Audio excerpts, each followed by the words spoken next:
మీనరాశి వారి ఫలితాలను గనక పరిశీలించుకుంటే ఆగస్టు 1వ తారీఖు నుంచి 31వ తారీఖు వరకు శని గ్రహం జన్మశని వలన మీకు ఇక్కడ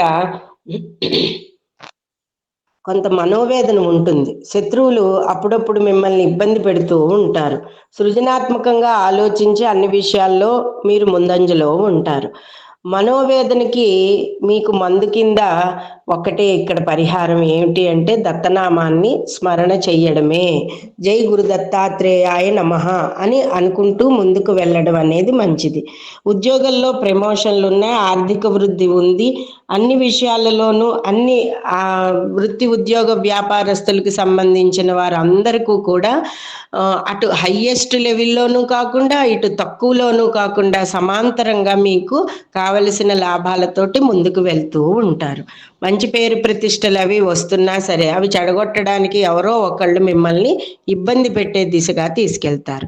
ఈ మాసం అంతా కూడా వరలక్ష్మి వ్రతం కాబట్టి లక్ష్మీనారాయణ హృదయాన్ని పఠించడం అనడం వలన మీరు అన్ని విషయాలలోనూ ముందంజలో ఉంటారు.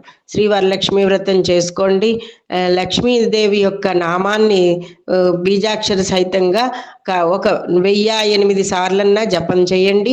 లలితా సహస్రనామాన్ని పఠించండి. ఖడ్గమాల పారాయణ చేసుకోండి.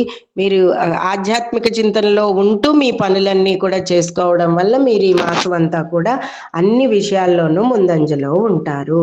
వృత్తి ఉద్యోగ వ్యాపారాలు, కళాకారులు, అలాగే నూతన ప్రాజెక్టులు చేసేవారు, విదేశీయానాలకు వెళ్ళేవారు, పెళ్ళిళ్ళు కుదుర్చుకునేవారు అందరికీ కూడా ఈ పరిహారాలను పాటించుకుంటూ ముందుకు వెళ్ళడం వల్ల మీకు అన్ని విషయాల్లోనూ ముందంజలో ఉంటారు.